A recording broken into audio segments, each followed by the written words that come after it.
Kami bahagia bersama dengan Engkau Tuhan, karena Engkaulah kebahagiaan kami. Kami terus belajar, hidup kami tidak bisa dibahagiakan oleh apapun kecuali hanya Tuhan saja. Terima kasih buat waktu yang indah pada sore hari di tempat ini. Seluruh kami anak-anak-Mu yang hadir, kami percaya berkat-Mu ada pada kami semuanya. Tuhan, kami menantikan kebenaran firman-Mu, kebenaran yang akan memimpin hidup kami, kebenaran yang akan menyucikan, menguduskan hidup kami. Karena itu sampaikanlah sendiri melalui hamba-Mu yang Kau percayakan ini ya Tuhan. Kami siap untuk mendengarkannya Bapa. Di dalam nama Tuhan Yesus. Amin. Silakan duduk Bapak Ibu yang terkasih. Tema kita hari ini, sekolah kehidupan mulai dari rumah. Ya, sekolah kehidupan itu mulai dari rumah. Sekolah kehidupan tentunya satu perjalanan untuk menjadi seperti yang diinginkan Tuhan. Ya, dalam hidup kita, kehidupan kita ini sebenarnya sebuah sekolah sebenarnya. Sekolah untuk apa? Sekolah untuk menjadi seperti Tuhan. Jadi selama kita masih hidup, ya, dan jujur belum ada yang tamat. Kalau kita masih hidup itu artinya kita belum tamat. Jadi kita tidak boleh merasa sudah tamat menjadi Kristen. Karena kalau kita masih hidup itu artinya kita belum tamat. Jadi sekolah kehidupan adalah satu upaya pendidikan yang Tuhan berikan kepada kita di dalam dunia ini, di dalam batas waktu tertentu agar kita menjadi seperti putra tunggal Tuhan. Nah, sekolah itu harus dimulai dari rumah. Harus dimulai dari rumah, saudaraku. Nah, oleh karena itu sebagai hal yang sangat mendasar, ya, sebagai hal yang sangat mendasar, Bapak Ibu yang dikasihi Tuhan, saya akan mengajak Bapak Ibu pertama-tama memperhatikan pembentukan keluarga. Ya, saya kayaknya agak minggir dikit ya, silau dia. Mata saya silau melihat gitu ya. Oke. Nah, Bapak Ibu yang dikasihi Tuhan, jadi saya ajak kita dari hal yang basic pertama, yaitu bagaimana pembentukan keluarga. Nah, saudaraku, pada mulanya keluarga itu dimulai dari sebuah pernikahan. Ya, keluarga dimulai dari sebuah pernikahan, yaitu pernikahan antara seorang laki-laki dan seorang perempuan, di mana di Taman Eden, saudaraku. Nah, Allah lah yang menciptakan pernikahan ini. Jadi pernikahan itu ada bukan karena pendeta yang buat. Jadi pernikahan itu ada bukan karena gereja yang buat, bukan. Pendeta tidak pernah menciptakan pernikahan. Gereja pun tidak pernah menciptakan pernikahan. Yang membuat pernikahan menjadi ada adalah Tuhan itu sendiri. Jadi dengan demikian pernikahan itu suci. Dengan demikian pernikahan itu mulia karena Tuhan yang buat, saudara yang dikasihi Tuhan. Nah, kita membuka Alkitab kita dari Kejadian pasal yang kedua, ya, kita lihat bagaimana Tuhan menciptakan pernikahan yang menjadi keluarga tentunya. Kita memperhatikan Alkitab kita Kejadian pasalnya yang kedua, ayatnya yang ke-18, ya. Saya baca dari ayat 18 sampai beberapa ayat ke bawah. Tuhan Allah berfirman, tidak baik kalau manusia itu seorang diri saja. Manusia di situ yang dimaksud adalah Adam. Ya, Adam dalam bahasa Ibraninya itu Ha-Adam, the man, yaitu manusia. Ya, diterjemahkan manusia. Jadi saya ganti, setiap kata manusia akan saya ganti dengan kata Adam supaya kita lebih nangkap. Tuhan Allah berfirman, tidak baik kalau Adam itu seorang diri saja. Aku akan menjadikan penolong baginya yang sepadan dengan dia. Kita langsung loncat ayat yang ke-21. Dikatakan begini, lalu Tuhan Allah membuat manusia, membuat Adam itu tidur nyenyak. Ketika Adam tidur, Tuhan Allah mengambil salah satu rusuk daripada Adam, lalu menutup tempat itu dengan daging. Dan dari rusuk yang diambil Tuhan Allah dari manusia itu, dibangunnyalah seorang perempuan, lalu dibawanya kepada Adam.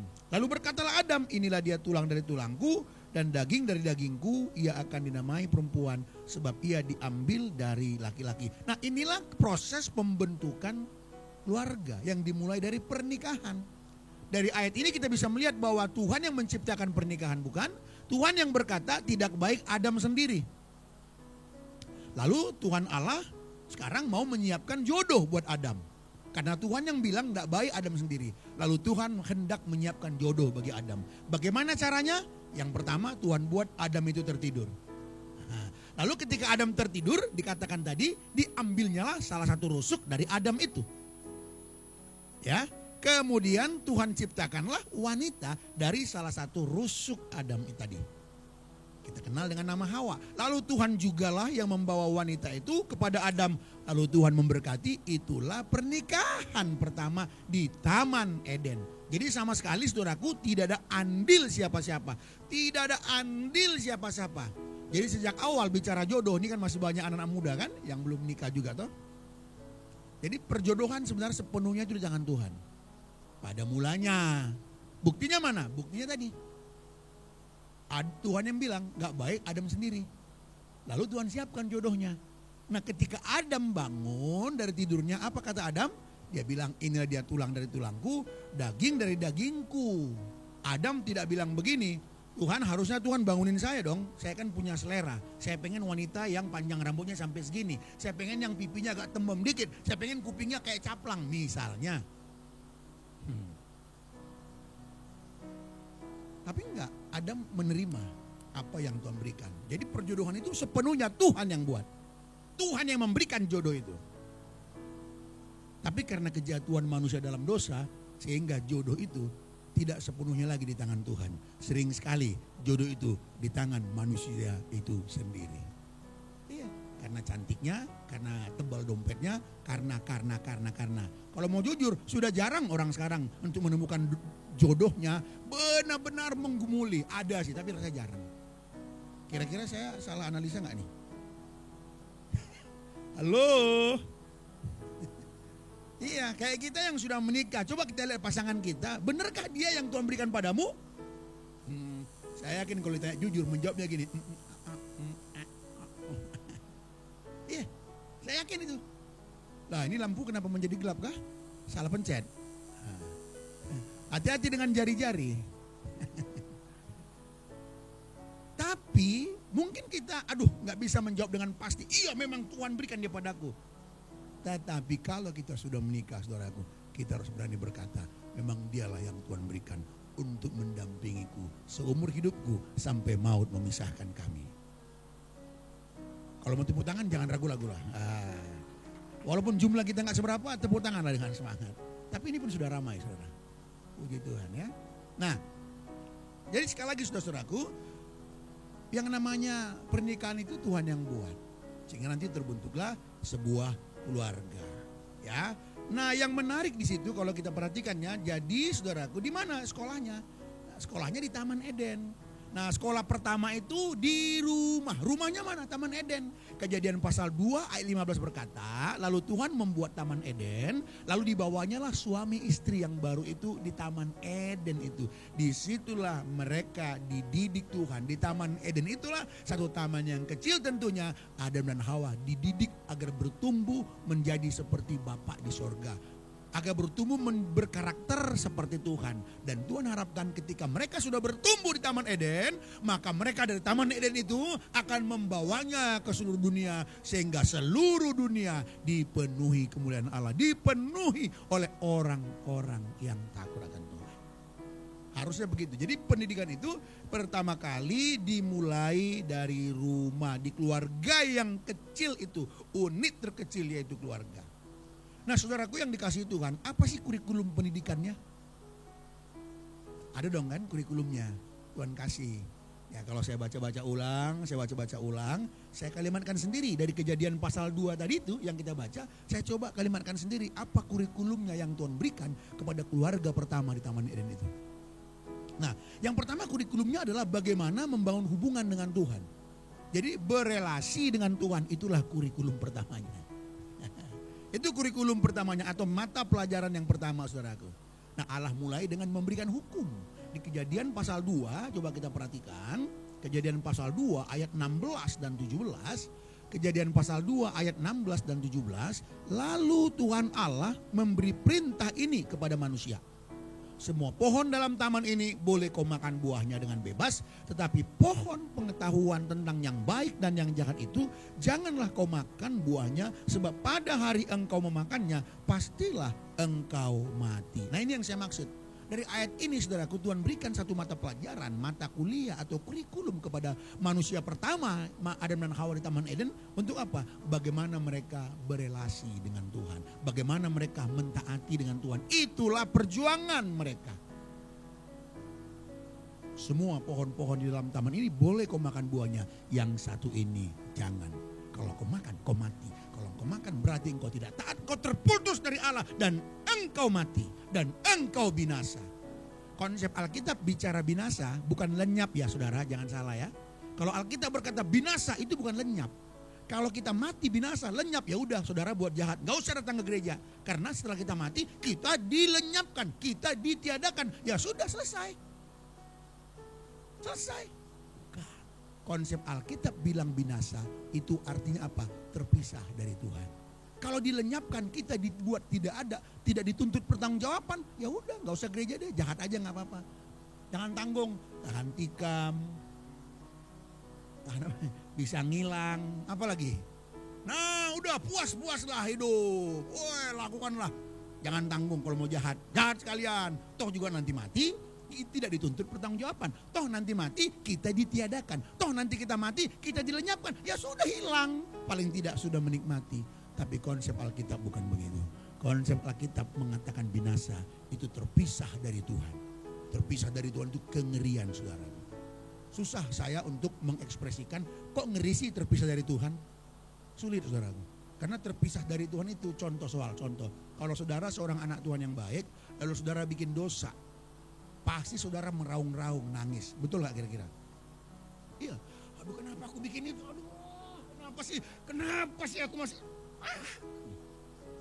Jadi ada ratapan lebih dalam dari itu di neraka saudara. Karena terpisah dari Tuhan ada rasa haus yang tak terpenuhkan lagi selama-lamanya. Nah, sulit untuk menjelaskan ini karena saya juga belum pengalaman dari neraka. Jangan coba-coba. Nah, jadi saudaraku yang dikasih, itu pelajaran pertamanya. Bagaimana membangun hubungan dengan Tuhan, bagaimana mentaati. Makanya yang pertama-tama Tuhan berikan hukum. Nah, saudaraku, hukum itu diberikan jangan dianggap menjadi sebuah beban. Tuhan berikan aturan-aturannya agar mereka hidup. Agar relasi antara Tuhan dan manusia terjaga dengan baik. Bayangin kalau nggak ada hukum. Contoh seperti ibadah kita hari ini. Kita mulai jam 4:30. Coba kalau tidak ada aturannya mulai 4:30. Nah saudara suka-suka datang jam 3, datang jam 7. Ya nggak jelas dong. Jadi hukum atau aturan yang ada itu bukan beban. Tapi sering sekali anak sekolah di sekolah dibuat peraturan. Masuk jam sekian, habis ini istirahat jam sekian. Aduh repot amat sih gitu. Nah sering sekali aturan diberikan menjadi sebuah beban. Makanya capek dia hidup. Tapi sebagai orang percaya Tuhan memberikan kita hukum-hukumnya. Itu bukan sebuah beban. Itu adalah cara Tuhan. Karena ingin mau berelasi dengan kita. Jadi dengan manusia diberi hukumnya. Dipilih taat, disitulah akan terjaga keharmonian antara Tuhan dan manusia. Jadi bisa berjalan bersama. Terbuktilah cinta kasih antara Tuhan dan sesama. Kalau nggak ada hukum bagaimana? Nah, yang mengherankannya kadang-kadang ya benda mati lebih taat hukum daripada kita manusia. Misalnya kita kan sama-sama tahu ya bahwa kita tinggal di salah satu galaksi namanya galaksi Milky Way kan. Milky Way atau apa namanya Bima Sakti. Di dalam galaksi Bima Sakti ini saudaraku ada 1 triliunan planet. Gak usah jauh-jauh lah keluarga matahari kita saja ya. Keluarga matahari kita inilah matahari. Lalu planet terdekat itu adalah Merkurius. Setelah Merkurius Venus, lalu Merkurius, Venus, Mars, Bumi atau Mars dulu. Saya suka terbalik-balik, yang muda dulu. Bumi dulu ya, Bumi atau Mars. Bayangin saudaraku. Misalnya saya ambil contoh apa ini bikin alat peragaan ya sudah. HP saya. Inilah Bumi, inilah Mars. Mereka ini saudaraku, Bumi ini dia berputar pada sumbunya begini. Ketika dia berputar pada sumbunya, dia juga sambil berputar juga mengelilingi matahari. Nanti ketemu 1 tahun, tapi dia pada dirinya juga berputar. Mars juga berputar, Jupiter juga berputar, semua berputar. Sekali-sekali kenapa nggak salah gerak ya? Kenapa nggak salah putar? Jadi tabrakan antara Bumi atau Mars, Bumi atau Jupiter, boom, hancur. Kenapa ya? Karena Tuhan sudah buat hukum, ada hukum gravitasi masing-masing. Bumi hukumnya begini. Ada itu namanya hukum-hukumnya. Sehingga mereka semua bergerak pada aturan yang telah Tuhan berikan. Sehingga terciptalah keteraturan, nggak tabrakan. Tapi manusia, Tuhan kasih hukum-hukumnya, Tuhan kasih kebenarannya supaya kita teratur, hidup kita harmoni, hidup kita bahagia. Tapi sering sekali kita manusia nggak mengikutinya, sehingga ada banyak orang Kristen sekalipun menderita batinnya. Kenapa? Melakukan hal yang salah, melakukan dosa, jadi susah hati. Di mana saudaraku ada orang yang melakukan dosa itu bahagia? Kagak ada. Makanya kita orang percaya, sekalipun hidup kita tidak sekaya orang lain, sekalipun penampilan kita tidak secantik orang lain, kita bisa tetap bahagia.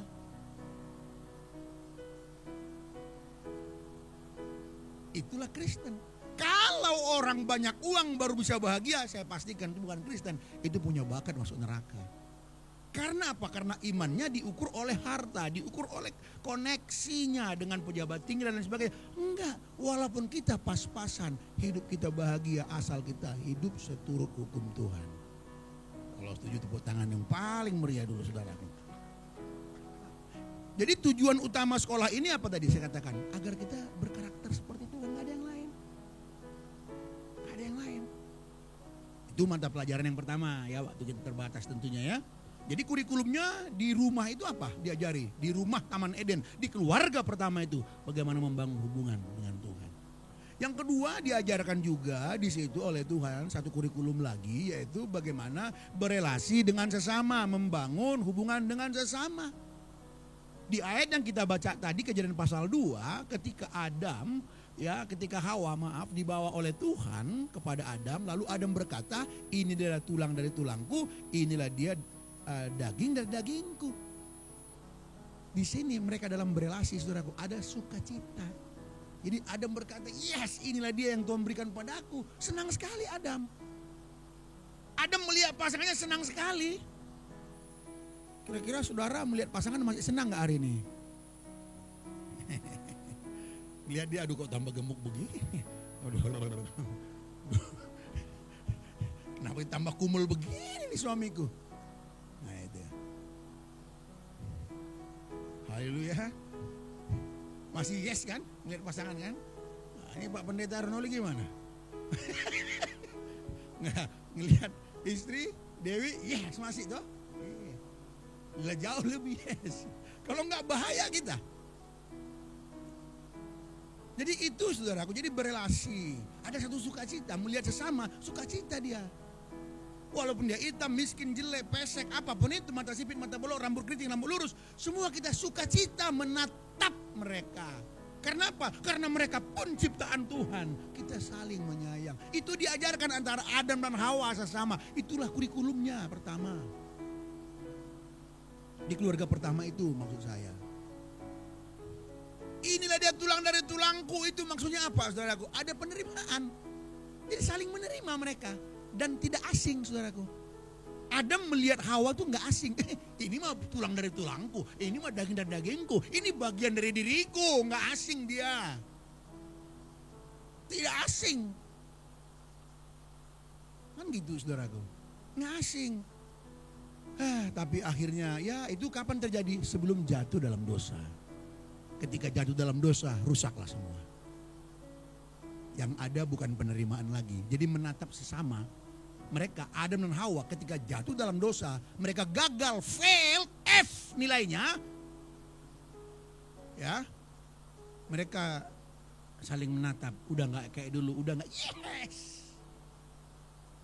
Tidak menerima lagi. Yang ada apa? Penolakan. Adam bilang ini, Tuhan, wanita yang kau tempatkan di sisiku itu yang ngambil buah itu. Lalu diberikan padaku Tuhan.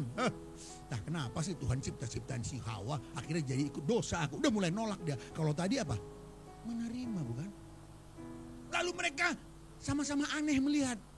Mereka saling menatap tapi aneh. Kenapa? Ya kok telanjang gitu. Loh selama ini kemana aja? Ya memang manusia telanjang. Tapi karena jatuh dalam dosa saudaraku. Bicara keterbukaan itu udah susah.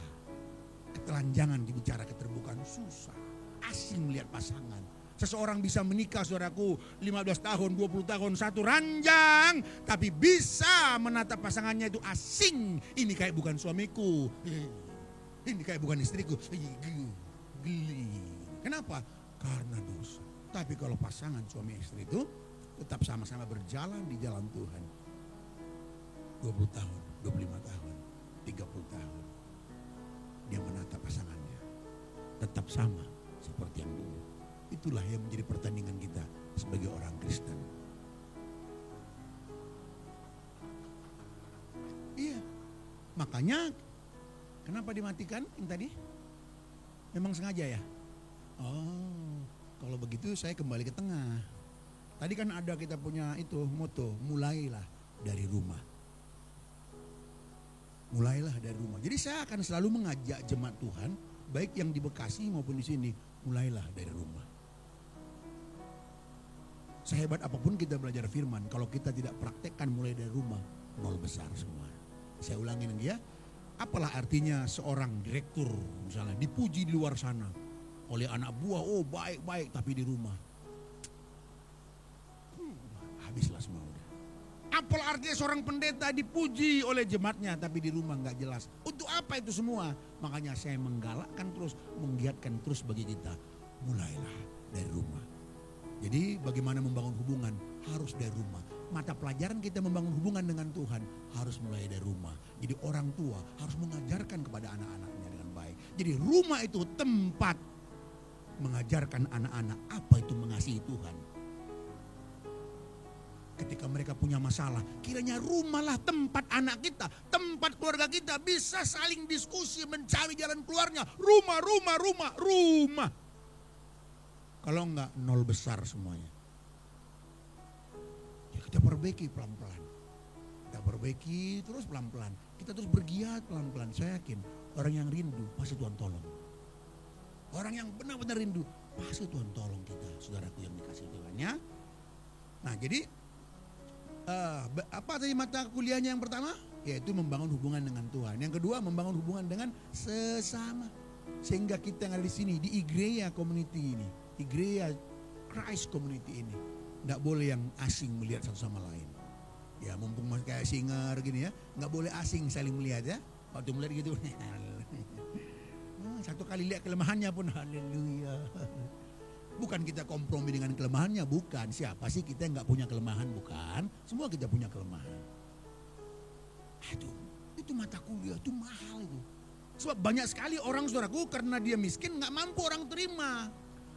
Makanya di dalam khotbah saya di beberapa kali saya menyampaikan begini. Perhatikan saudaraku ya, saya ulang di sini. Sekalipun ada orang miskin banget. Udah miskin, jelek, hitam, kumel, bau tengi. Ingat ya, dia tetap manusia. Dia bukan setengah binatang. Dia tetap manusia yang harus kita perlakukan sebagaimana layaknya manusia. Sebaliknya, sekalipun ada orang kaya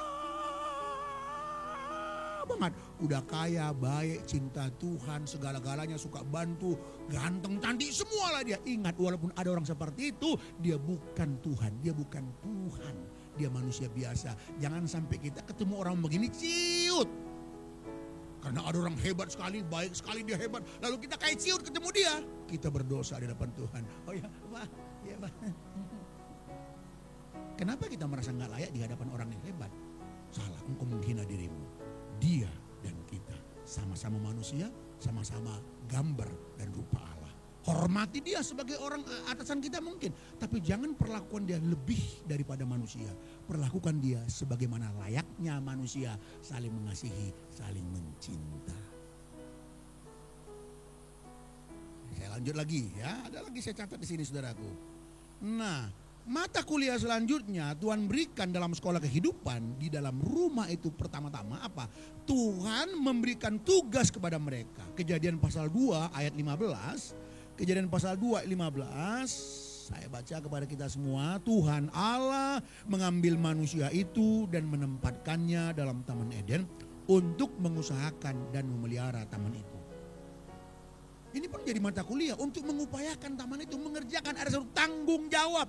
Manusia pertama diajar untuk bertanggung jawab atas keluarganya. Carilah nafkah, bekerjalah dengan baik untuk nafkah keluargamu. Itu pun mata kuliah. Jadi dikatakan tadi mengusahakan dan memelihara taman itu. Jadi saudaraku yang dikasihi Tuhan, ini kan luar biasa sekali. Dari rumah, jadi anak-anak diajar bertanggung jawab. Rumah, tempat anak-anak kita diajar bagaimana sih hidup bertanggung jawab. Bagaimana hidup bertanggung jawab, bagaimana. Kan itu. Bukan soal banyak tidaknya. Mungkin sedikit yang dapat, tapi itulah upaya maksimal yang dilakukan. Ya udah, kita terima dengan sukacita. Haleluya. Kalau istilah saya selalu saya berkata begini, mari kita menciptakan rasa cukup, jangan menciptakan kekurangan. Kalau kita menciptakan kekurangan, bahaya hidup ini. Ada orang penghasilannya 1 miliar 1 minggu. Ada nggak kira-kira? Ada ya? Ada orang penghasilannya 1 miliar 1 minggu, tapi dia bilang kurang. Karena dia menciptakan kekurangan. Ada orang gajinya UMR, dia bilang cukup. Siapa lebih kaya nih? Karena yang satu tidak mampu menciptakan rasa cukup, yang satu mampu menciptakan rasa cukup. Yang ini kurang, bahaya. Yang kita takutkan dia lihat istrinya kurang. Lalu dia berhasrat buka cabang. Nah, ini bahaya lagi. Brother, lihat pasangan kita cukup ya? Cukup ya? Jangan bilang kurang. Karena dia tambah kurus, jangan bilang kurang. Sudah kan? Iya, cukup. Nah, jadi saudaraku yang dikasihi Tuhan, Tuhan memberikan mata kuliah untuk mengajarkan manusia itu bertanggung jawab. Dan itu harus rumah. Banyak sampai sekarang anak-anak gak bertanggung jawab, saya pastikan. Karena tidak diajarkan dari rumah bagaimana hidup bertanggung jawab. Bertanggung jawab atas PR-PR-nya, bertanggung jawab atas cara hidupnya. Akhirnya banyak anak-anak mencontoh dari luar, rusaklah dia. Rusaklah dia. Seperti yang saya berikan kesaksian di minggu lalu yang datang. Ada seorang pria, dihamilinya lah seorang wanita. Lalu saya tanya, kenapa kau lakukan itu? Jawaban dia apa? Mengkagetkan kita. Dia bilang, enggak ada apa-apa, biasa aja ya. Saya hanya mau mengajarkan cinta kasih padanya. Dia hamili anak orang, dia bilang dia enggak, ya mau mengajarkan cinta kasih. Bingung, ini cinta kasih jenis apa? Kan gitu. Nah, tapi ya saya enggak marah sama dia, cuman sedih. Karena apa? Tidak dia dapat dari rumah. Makanya kita sebagai keluarga Kristen, mari kita ajar anak kita, anggota keluarga kita menjadi pribadi-pribadi yang hidup bertanggung jawab dalam segala hal. Ya. Lalu saudaraku, kalau saya memperhatikan terus Kejadian pasal 1, pasal 2, kenapa dari sini? Karena ini awal mula. Kitab Kejadian itu adalah kitab awal mula dari banyak kisah-kisah. Kalau saya perhatikan saudaraku, ternyata Tuhan pun memberikan ujian. Ada 2 soal. Nanti saudara mungkin menemukan ada soal ketiga, silakan ya. Saya dapatnya 2 soal. Soal pertama tadi ayat sudah kita baca. Apa itu? Jangan memakan buah pengetahuan yang baik dan yang jahat. Iya, itu soalnya itu. Soal yang kedua saudaraku begini. Iblis ternyata bisa masuk di Taman Eden. Nah, kalau ada iblis di situ pasti kerjaannya mau merusak. Nah, itu ujian. Jadi tolong jangan kamu kalah oleh si iblis yang masuk Taman Eden itu, tapi kalahkanlah dia. Jadi itu menjadi sebuah ujian. 2 soal. Sama-sama kita tahu saudaraku yang dikasih Tuhan. Ternyata Adam dan Hawa gagal mereka ya. Gagal mereka saudaraku yang dikasih Tuhan. Gagal mereka. Jadi Tuhan mendidik mereka di Taman Eden agar bertumbuh makin sempurna. Sehingga mereka bisa menjadi teladan sampai ke seluruh bumi. Taman Eden, rumah atau keluarga itu menjadi tempat sekolah pertama di bumi ini. Kalau kita tarik ke zaman sekarang saudara, sering sekali sekolah udah dibuat menjadi pengganti rumah untuk mendidik anak-anak. Jadi anak-anak dititip ke sekolah. Ya memang harus sekolah. Tapi sering sekali keluarga-keluarga Kristen pun menggantungkan pendidikan anaknya dititip di sekolah, diberikan di sekolah. Yang kedua diberikan di gereja. Makanya ketika anaknya gak bertumbuh baik, diomelinya gerejanya, ini gimana sih gereja kami? Kok anakku rajin sekolah minggu kok tambah bandel sih? Itu bayangin tuh. Dia melempar tanggung jawab. Salah, makanya enggak ada. Makanya saudaraku mulai dari rumah. banget. Itu tanggung jawab rumah. Kalau Ibu Evi saya bikin contoh ya. Saya berani bikin contoh karena dimasukkan di Facebooknya soalnya, jadi berani. Saya bingung, apa istilahnya, mau kagum atau apa ya. Mau kagum atau mau marah. Anak umur segini kok sudah bisa ya begini. Melihat kisahnya cerdas banget. Tapi melakukannya terlalu tinggi. Apa itu kemarin lupa saya. Bisa beli apa gitu, dari mana dia tahu. Itu anak zaman now. Dia cari Google bagaimana membuat orang tua agar orang tua bisa mengikuti keinginan anak. Coba, anak umur berapa sih kaya, umur berapa kaya? Umur 7 tahun, saudaraku bayangin, bisa cari di Google, itu idenya dari mana? Dia klik, bagaimana caranya membuat orang tua nurut sama anaknya, tuh bayangin. Itu anak zaman now, bayangin itu saudaraku. Itu seorang Evi, ya kan? Dia pasti bangga juga ya, kreatif sekali. Jangan disalahkan. Memang harus bangga, dia cerdas. Nah, diarahkan. Kamu hebat ya nak. Kamu dari mana kau punya pikiran begitu? Oh Tuhan tolong. Kok bisa begitu ya, dari mana bisa? Berarti dia pengen apa? Nah, gini sudah. Kejatuhan manusia dalam dosa membuat kita jadi ingin mandiri. Ya, kejatuhan manusia dalam dosa membuat masing-masing kita, siapapun itu, ingin otonom. Gak ada yang mau ngatur. Aku mau hidup sendiri. Aku mau hidup suka-suka aku. Suka-suka aku dong mau bikin apa. Gak boleh yang ngatur aku. Aku tahu apa yang terbaik untukku. Itulah self-center. Makanya bayangin saudaraku, sampai anak-anak dia cerdas sekali, dia mau mandiri. Kita bilang, kamu jangan kelamaan main game. Nah aduh, udah 3 jam. Siapa bilang 3 jam, baru 3 menit tadi. Saya tahu mama gitu. Aku tahu lah kapan mandi, aku tahu kapan ini, aku tahu kapan ini. Dia mau mandiri. Itu anak kecil, apalagi kita yang dewasa ini. Aduh, lebih ngeri lagi saudaraku. Dinasihati teman kita berkata begini. Shh. Kalau kami orang Batak bilang begini, bikinlah bikinmu, ku bikinku. Gak usah urusi bikinku. Buatlah apa yang kau buat, udah. Jangan kau urusi apa yang kau buat. Kan tidak merugikan dirimu kan? Udah, gak usah nasihati aku. Aku tahu apa yang terbaik untukku, oke? Oke, tos. Itu manusia berdosa itu mengerikan. Tapi bersyukurlah, kita akan bangun pelan-pelan satu komunitas. Igreja Christ Ministry ini yang selalu memulai dari rumah. Sehingga anak-anak kita akan terus bertumbuh menjadi anak-anak yang mengasihi Tuhan, mencintai Tuhan. Sampai Tuhan datang menjemput kita. Karena rumah kita bukan di sini. Kan ada lagu kita bukan, brother? Coba kunci E lah dulu, coba. Kunci E, bukan lagu yang tadi ya. Nih. Karena dunia ini bukan rumah kita. This world is not my home. I'm just a passing through. My treasure are laid out somewhere beyond the blue. The angels beckon me from heaven's open door. And I can't feel at home in this world anymore. Yang artinya dilarang duduk di sini. Bukan. Yang artinya dunia yang fana bukanlah rumahku. This world is not my home. I'm just passing through. Kita cuma numpang lewat. My treasure are laid up somewhere beyond the blue. Hartaku yang sesungguhnya bukan di bumi, tapi di sana di belakang langit biru. And I cannot feel at home in this world anymore. Dan aku udah gak betah tinggal di bumi. Siapa yang betah tinggal di bumi, angkat tangan.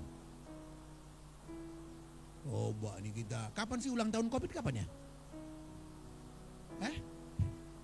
Kemarin. Ada yang tahu tanggalnya? Bulan Maret atau Februari sih? Maret ya? Tanggal 3 Maret ya? Cerdas sekali Bapak Dokter kita. Bapak Dokter Mario Tagalung ya, cerdas sekali. Dia tahu tanggal lahirnya COVID. Tanggal 3 Maret. Siapa yang berani menjamin ya 5 bulan lagi COVID berhenti? Hitung-hitungan aja untuk vaksin kapan, jumlahnya begitu banyak, penduduk kita, jumlah vaksin berapa, itu harus 2 kali gitu. Berapa lama lagi juga? Nggak ada yang betah di bumi ini sebenarnya. Tapi bukan berarti kita mau cepat mati, bukan juga. Ya kita harus bertanggung jawab. Ingat tadi poin nomor 3. Bertanggung jawab itu mata kuliah kita juga. Kan gitu saudaraku. Ya. Aduh, jadi dunia ini bukan rumah kita. Kalau kita masih hidup di bumi ini, mari kita mulai dari rumah. Untuk mempraktekkan semua pelajaran-pelajaran firman yang kita pahami. Jadi rumah harus tempat di mana anak kita bisa mengerti apa itu mengasihi, apa dikasihi, apa mencintai, apa itu dicintai, apa itu menerima, apa itu diterima. Kiranya rumah juga menjadi tempat anak-anak kita, seluruh anggota keluarga, tempat berkreasi, tempat berinovasi.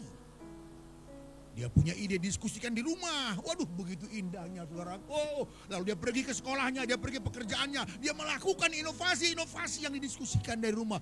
Kerennya bukan main itu. Rumah. Ya.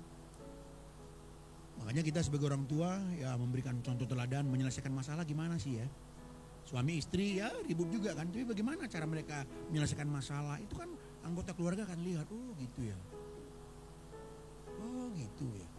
Mungkin ada juga orang yang single parent ya, sebagai orang tua single parent, tunjukkan bagaimana ada masalah, bagaimana caranya penyelesaiannya, bagaimana cara menghadapinya.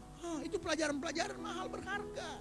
Sehingga anak kita tidak mencari dari luar lagi. Salah itu semua yang di luar. Yang di rumahku yang benar. Karena di rumah kebenaran firman Tuhan yang dinyatakan. Jadi tidak akan mungkin. Walaupun dunia makin jahat. Walaupun dunia ini makin najis. Anak-anak kita tidak akan bisa kena kalau dia mau belajar terus bertumbuh.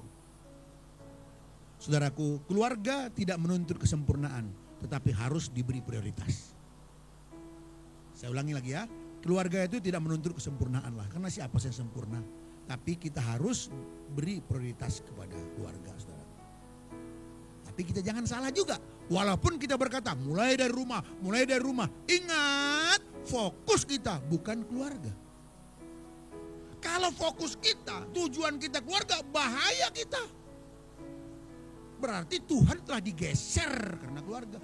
Bukan, tapi keluarga harus kita beri prioritas. Saudaraku, karena dalam keluarga terjadi proses belajar antara orang tua dan anak dan lain sebagainya. Hendak tumbuh, bagaimana bertumbuh menjadi seperti Kristus. Jadi tetap pusatnya, tetap tujuannya adalah Kristus. Tapi rumah ini menjadi sekolah Alkitab. Rumah menjadi Bible School.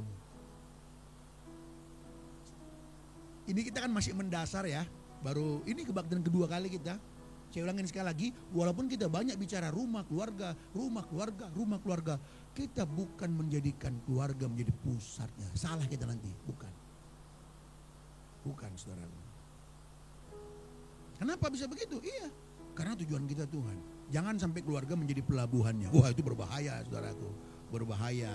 Hanya saya mengajak kita, GSKI nih nanti mau mengajak seluruh jemaat dalam melakukan firman Tuhan dimulai dari rumah. Itu saja. Ya. Jadi saudaraku yang dikasihi Tuhan, jadi bila memandang keluarga, kita harus melihat keluarga ini sebagai kesempatan untuk bertumbuh. Maka setiap anggota saling bisa membahagiakan dan dibahagiakan. Keluarga harus menjadi satu sarana proses penyempurnaan yang Allah gunakan untuk menjadikan saya sebagai seorang suami yang baik, istri saya menjadi seorang istri yang baik, anakku menjadi seorang anak yang baik yang menjadi seperti Kristus, saudara dan keluarga kita. Itu aja sebenarnya. Jadi rumah itu menjadi tempatnya yang dipakai Tuhan. Karena apa? Rumah itu menjadi tempat yang paling sulit. Kalau di luar kita munafik bisa, shalom, shalom. Sebab dia nggak tahu siapa kita. Tapi kalau di rumah, shalom, langsung tahu kan. Jadi rumah menjadi satu tempat yang paling sulit, saudara. Kemunafikan itu ketuaan semua di rumah. Makanya kita mulai dari rumah. Nah, saudaraku yang dikasihi Tuhan, dalam sekolah kehidupan ini yang kita belum ada yang tamat. Dalam durasi kita Tuhan kasih tempat tinggal di bumi ini. Durasinya juga Tuhan kasih. Di situ ada banyak mata pelajaran. Seperti hari ini juga ada mata pelajaran yang kita dapat. Membuka gereja juga di tempat ini. Ini pun sebuah pelajaran yang harus saya dan tim semua merenungkan kembali, mengevaluasi kembali apa yang harus kita buat, bagaimana. Kita punya masalah, itu pun mata kuliah yang Tuhan berikan, itu pun kurikulum yang Tuhan berikan. Kita dipuji orang, itu pun kurikulum. Jangan sampai kita gede kepala dipuji orang, tetap biasa aja. Kita dibully orang pun, itu pun mata pelajaran yang Tuhan berikan. Jangan sampai kita jadi minder karena dihina, dibully orang. Biasa saja. Di sekolah kehidupan ini, saudaraku yang dikasih Tuhan. Guru kita Tuhan Yesus. Muridnya adalah kita. Ruangan kelasnya, ya udah sepanjang kita hidup di bumi ini. Dalam satu semesternya kapan nih? Nggak ngerti saya. Satu semester aja bang ya. Apa itu? Ya udah selama kita hidup lagi. Kalau bangsa Israel keluar dari dari Mesir sampai ke Kanaan, 40 tahun mereka dididik oleh Tuhan. Mata pelajaran cuma satu. 40 tahun mata pelajaran cuma satu, yang lulus 2. Coba. Satu mata kuliah itu berapa SKS itu? Satu mata kuliah, lamanya kuliah itu 40 tahun. Itu berapa SKS itu? Coba bayangin. Yang lulus cuma 2. Siapa yang lulus itu? Yosua dan Kaleb. Tahu nggak mata pelajarannya apa? Mata pelajarannya jelas. Saya buka bagi kita di dalam, ini ayat terakhir ya. Ini ayat terakhir saudaraku. Di dalam Ulangan pasalnya yang ke-8. Ulangan pasalnya yang ke-8. Ya, ini mata kuliahnya yang Tuhan berikan, saudara. Ayatnya yang ketiga. Ayatnya yang ketiga. Tapi biar lengkap dari ayat kedua ya. Ayat 2 dan 3 saya bacakan ya. Ingatlah kepada seluruh perjalanan yang kau lakukan atas kehendak Tuhan Allahmu di padang gurun selama 40 tahun ini dengan maksud merendahkan hatimu dan mencobai engkau untuk mengetahui apa yang ada dalam hatimu, yakni apakah engkau berpegang pada perintahnya atau tidak. Jadi yaitu Tuhan merendahkan hatimu, membiarkan engkau lapar, memberikan engkau makan manna yang tidak kau kenal dan yang juga tidak dikenal oleh nenek moyangmu. Untuk apa? Sama-sama untuk membuat engkau. Kalau lihat saya mana tahu ayatnya, lihat ternyata nggak ada buka Alkitab. Oh Tuhan, maafkanlah mereka Tuhan. Ini kebiasaan yang sudah terbangun, Tuhan ampunilah kami. Oh Tuhan, haleluya, haleluya. Oh. Kebiasaan yang terbangun nih. Malas buka Alkitab. Nah di gereja tuh tidak gitu. Harus buka Alkitab. Walaupun kita sudah tahu ayatnya itu ya, tetap dibaca. Karena apa? Alkitab itu firman Tuhan selalu baru. Nyanyi dulu kalau gitu kan. Kita nyanyikan. Nah, coba. Langsung fa ya. Selalu baru setiap hari. Baru setiap hari, besar setiamu Tuhan, besar setiamu. Jadi firman itu selalu baru. Walaupun Kejadian 1 ayat 1, pada mulanya Allah menciptakan langit dan bumi. Allah itu lagi. No. Firman Tuhan selalu baru. Tetap kita baca. Jujur saudaraku, saya tidak melebih-lebihkan ya. Saya membaca Kejadian 1 ayat 1, hatiku selalu bergirang. Karena bagi saya, Kejadian 1 ayat 1, pada mulanya Allah menciptakan langit dan bumi, itu luar biasa.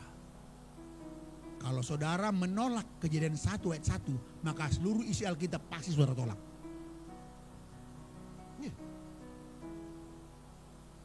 Kalau seseorang tidak bisa menerima Kejadian 1 ayat 1, maka seluruh isi Alkitab akan jadi persoalan bagi dia. Kalau dia tidak bisa menerima bahwa Tuhan yang menciptakan semua, ya udah bermasalah semua. Bermasalah. Ya. Nah, jadi apa mata kuliahnya?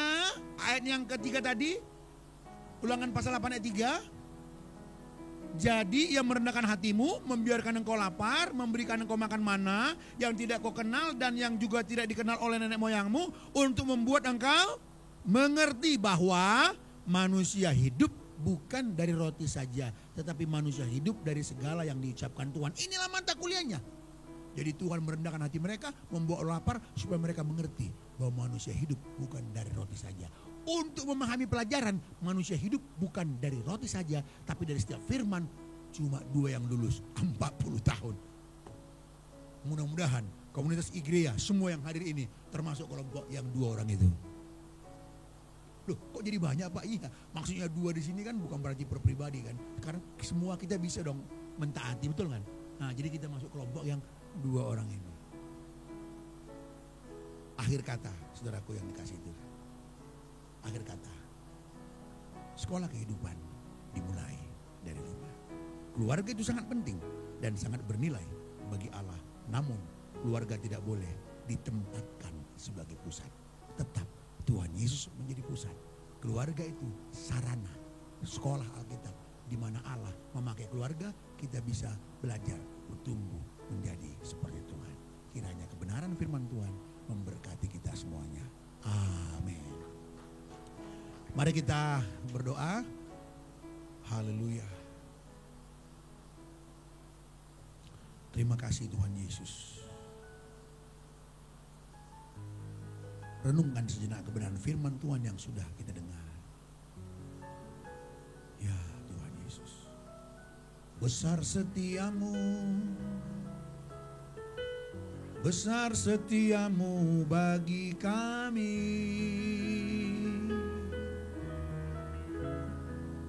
Mulialah namamu, mulialah namamu. Maukah saudara memulai dari rumah? Ambillah komitmen. Khususnya kita sebagai orang tua, saya menantang kita. Mari kita mengajarkan kebenaran di rumah. Sebagai seorang suami, imam dalam rumah, ajarkanlah kebenaran. Mungkin engkau belum memiliki banyak, tapi sedikit yang engkau tahu, sharingkanlah, diskusikanlah, gumulkanlah dan lakukanlah, dan lihatlah bahwa Tuhan menyertai engkau. Tuhan memberikan kebahagiaan bagi kita. Tuhan memberikan kita hikmat dalam melakukan seluruh pekerjaan-pekerjaan kita. Dan Tuhan mau memberkati kita juga secara finansial kita, kesehatan kita. Terpuji namamu Tuhan. Mari angkatlah hatimu kepada Tuhan. Kami sembah Engkau Bapa. Kami memuliakan Engkau Tuhan. Haleluya. Bangun komitmen di rumah Tuhan ini. Dalam rumah Tuhan, dalam persekutuan orang percaya. Hari ini sebelum kau meninggalkan ruangan ini, buatlah keputusan antara engkau dan Tuhan. Terima kasih Tuhan. Kami mau Tuhan. Komitmen kami bulat memulai dari rumah, memperbaiki dari hal yang kecil. Berikan kami hikmat-Mu, berikan kami keberanian untuk berubah Tuhan. Berikan kami anak-anak Tuhan yang bertanggung jawab. Terima kasih Tuhan Yesus.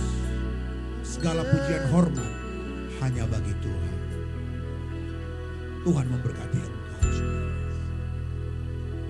Di dalam satu nama Tuhan kami, Yesus yang baik, kami menerima berkat